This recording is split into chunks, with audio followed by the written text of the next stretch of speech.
รรมชาติแกงอะฮองนั่งอยู่เถียงนาแล้วก็ถ่ายธรรมชาติให้พี่น้องเบิ่งเด้อมื้อนี้เด้อเปลี่ยนออกจากการเฮ็ดเวียกเฮ็ดงานมาถ่ายธรรมชาติให้พี่น้องเบิ่งอันนั้นจะเป็นฝั่งไทยเด้อพี่น้องเด้อแม่น้ำของแกงอะฮอง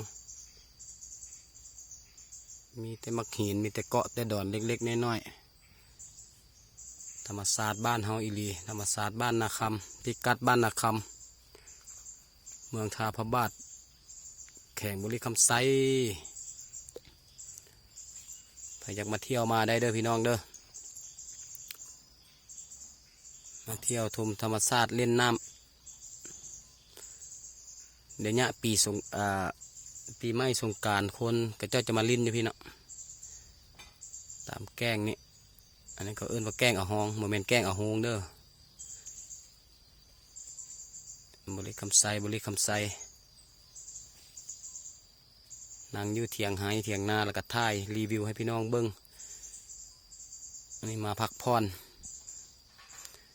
ที่ว่าผ่านมาแต่ละคลิปมีตั้งแต่เอาคลิปเพชรเวียกลงให้เบิ้งบัดนี้เอาธรรมชาติให้เบิ้ง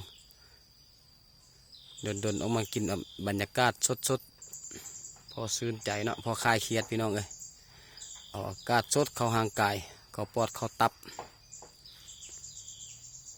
คลิปที่แล้วเอาลงไปให้เบิ้งนั่นกำลังขี่เหือขึ้นมาแต่บ้านเนาะจะขึ้นมาฮอดใส่เบ็ดเพียกไว้แล้วกับมันนางท้ายธรรมชาตินี่ให้เบิ้ง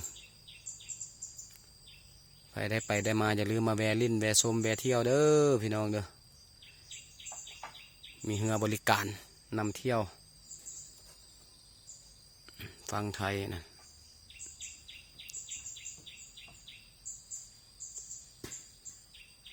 แม่น้ำคองเขตภาคกลาง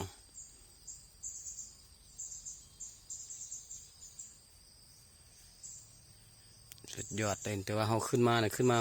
มาหอมนี่เนาะหอมนี่เหงื่อขึ้นมาได้เป็นหอมนี่เรือนั่นไปบ่ได้พี่น้องเอ้ยมักหินตันเบิดเหงื่อขึ้นมาบ่ได้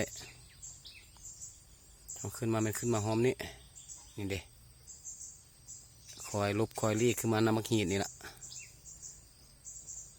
ขันผู้บนลึงบกเคยนี่โอ้ยเหงื่อโซนหินแท้พี่น้องเอ้ยสุดยอดดนมาบ้านเท่านึงธรรมชาติสวยงามอีดี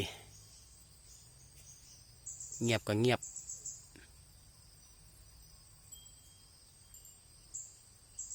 แรงมาแล้วก็ใส่เบ็ดบัดนี้ใส่เบ็ดเพียกไหลมองหาอยู่หากินตามภาษาบ้านนอกเขานี่แหละบ่ไปต้องไปวุ่นวายเบียดเบียนคนอื่นอยู่อย่างสบายเศรษฐกิจพอเพียงได้ซ้ำใดกินซ้ำนั้นได้ขายได้ลายก็ขายได้น้อยกินน้อยสุดยอดแล้วพี่น้องเอ้ยใครสนใจอย่าลืมติดต่อมาหาได้เด้อพี่น้องเด้อสิพามาเที่ยวถ่ายแกงอะฮองให้เบิ้งเดี๋ยวคลิปหน้าละถ่ายตอนยามเบ็ดใส่เบ็ดให้เบิ้งเด้อ